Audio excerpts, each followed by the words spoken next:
Blinkers. Honestly say, I was about to have Corrupt sex and then I pulled crap, up. but it's nice.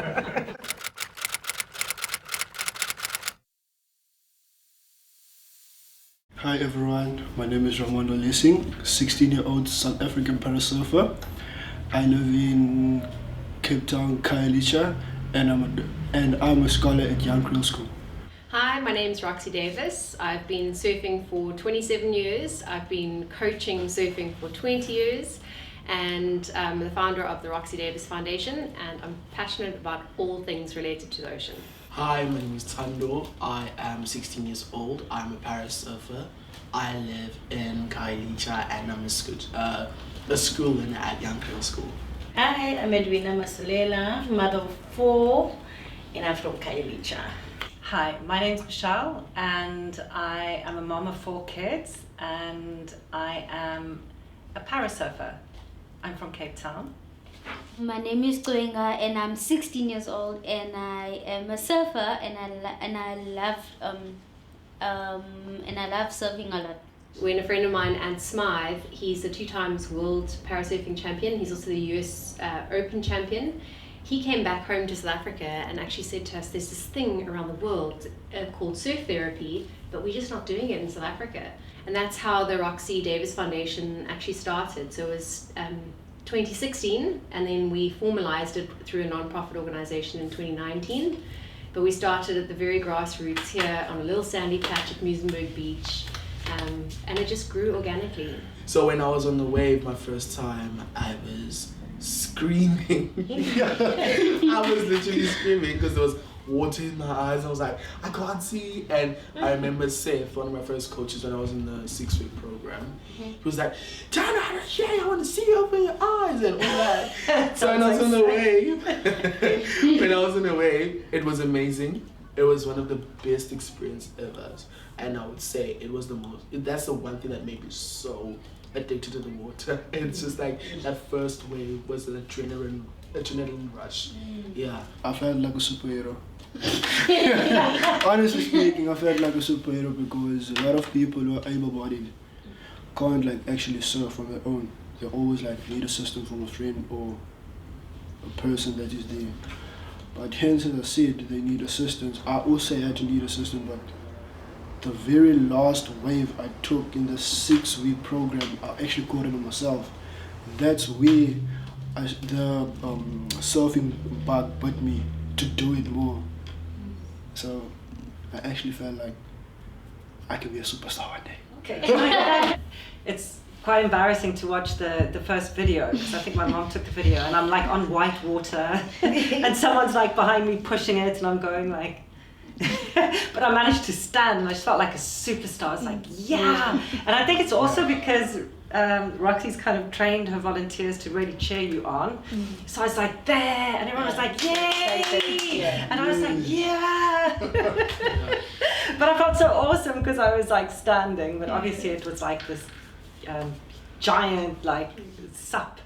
And someone was on the back making sure it was stable, but it was just incredible and I would never have thought back then I'd be catching my own waves out the back line. It was actually amazing catching my first wave. Catching my first wave it was actually kind of awesome, and I actually got used to it as I went on and on as my mom encouraged me because she saw the video, so she called me and then she encouraged me more to go on and on, and I actually got emotional because she got inspired in what I did. So I got so emotional that I said to my mom, I love you no matter what happens. My first fear was drowning and my fear of sharks. Because I knew that I had this whole concept of, okay, parasurfing, what is it?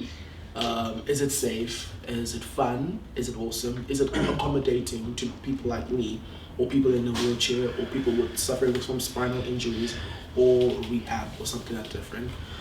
But my main fear was just drowning and the main fear of sharks. Because I was like, okay, when I was looking at the videos, I was like, okay, I see the whole, I catch a wave, I go back, I come back, But the whole thing is, what if a shark just randomly comes out of nowhere and just bites me open? And that's my like main fear that I had. I don't know if just everyone's fear, but it's just like a meaning of anxiety and where the anxiety came from and all that. My experience being here was, I was actually, when I came here the first time, I was actually kind of scared, because the first time I saw how the waves were, I was actually kind of very scared. I was like, what if I just drown up the water and then not come up? And then, but when I saw the other surfers, enjoy the water, I was like, oh, let me just try it out. Maybe it will be fun. So when I came out of the water, I had fun, but I was freezing. So I actually had a lot of fun. My worst fear was, as Tando said and Gunga said, drowning. The main thing was drowning because I'm short. I can't reach the ground.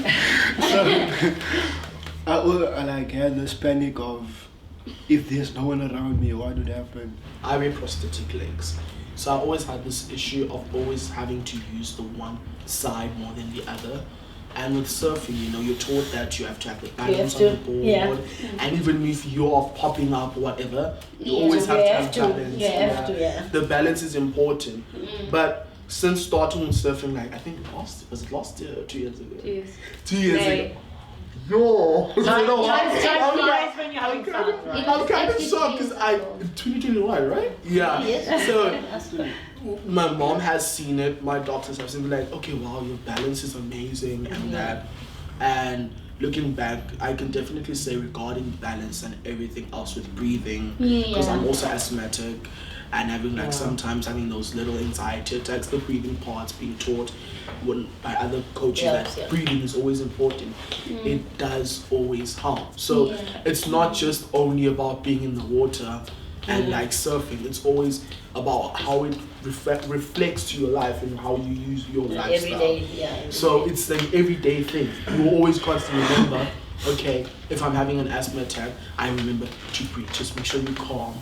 Or if I'm maybe walking, always keep your balance straight, always be in the center. So it's always a matter of, referring back to all the exercises you have in surfing, you always put it back into your life skills and how you use it in your everyday life. But for me, if I watched Ray with this also, first the feet was amputated. So it was like, how? And then he sat in the Red Cross one day and he just stood up and walked and turned around with the stumps and in the bandages. One day, and it was so small to carry that body. Remember, it was just off by the ankles, both feet. So I said to Carla, this child, whoa, it's gonna give me big stress. And that's just how I see things. It's just go for things, and I'm just there to support. What's the main comment when the main thing that people say when they hear, oh, I surf, or oh, I do parasurfing? Because I know the main thing that people say is you can surf? How do you do it? So it's mostly a question of doubt. But until they see it with their eyes or see it on the phone, they're like, wow, I didn't know it was just like that. Because even with other sports that go out in I did para volleyball, a bit of table tennis and wheelchair basketball. They also ask the same questions. But that's my only question for everyone here, because being a person who's physically challenged, it is quite difficult to be even considered by other people that you can do that. Or you can do this. It's the main thing that I personally say it's an issue for us. But I never let it take over my mental health or anything like that. Because I told myself, you know what? Whatever. I can do it myself. I think, I'm going to answer that question by saying, when people ask about surfing, we are a tribe. So we're a tribe of surfers. And that's what connects all of us. And I think that's really an amazing part of what surfing gives you.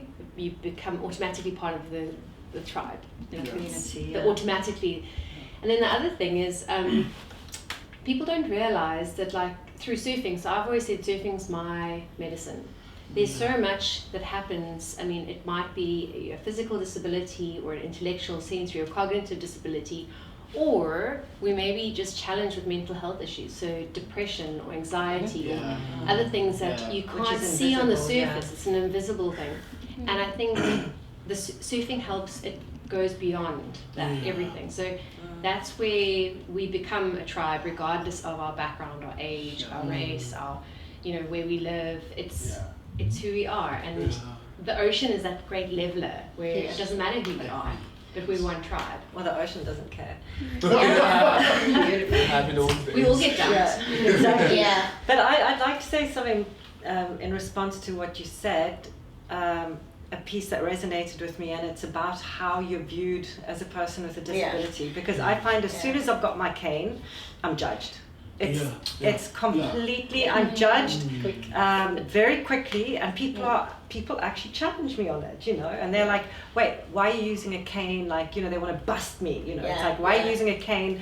Because I can see you're not blind. I saw you look at your phone, you looked at me, you smiled, I had someone, while I was standing outside the Surf Emporium a while back, I was drinking my coffee, minding my own business, and someone came and stuffed a 20 Rand note into my cup, and I was like, wait, you just ruined my coffee, what did you do that for?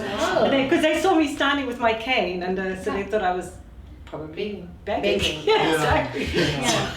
So you get judged all the time, and you'd like to not care, but sometimes you do. But surfing gives me a real sense of pride. I find that if I've got my board under my arm and my cane, I'm like, guys, judge me, but I've got a surfboard. I'm a blind surfer babe, okay? If I've got my South African team colours on or whatever, and I'm walking with my cane, I'm like, give read it the an back, extra guys. That that's the truth.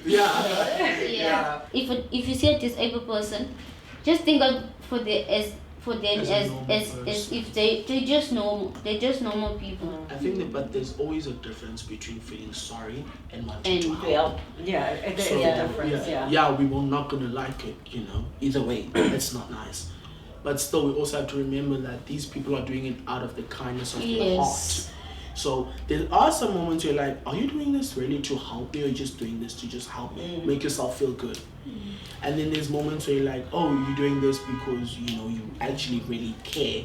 So there's really a huge difference in really helping and really doing it for your own personal good. Because I do know some people that will say, oh, I helped a disabled person.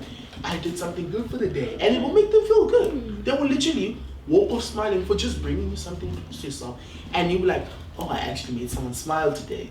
So it's like a good thing, but at the same time, it does get, no offense to anyone who is that person, but it does get irritating at some point. I've always been told that I can do this, I'm worth it. My parents has always taught me that I can do this, and I'm worth with anything. I can do anything. It doesn't matter if I'm in a chair. It doesn't matter if I'm in a how I am, but I can do this. And for me, it's like I have a family, but I actually met another big family. That's actually what I see. That's close to my heart. You know what? I have 3 kids of my own, but this is like, as you said, this is a family that's just bigger than the family that I had. I mean, we are one. My dream is to take surfing to the next level and become the next Paralympic champion. My dream is to see surf therapy continue to flourish in South Africa. My dream is that everyone in our team, in the South African team, becomes the best in the world. My dream is for Raimundo to become the best he can. My dream is to share my journey in surfing and to continue to do it and to be in the Paralympics 2028 for my 60th birthday. My dream is to continue being a pro surfer as always.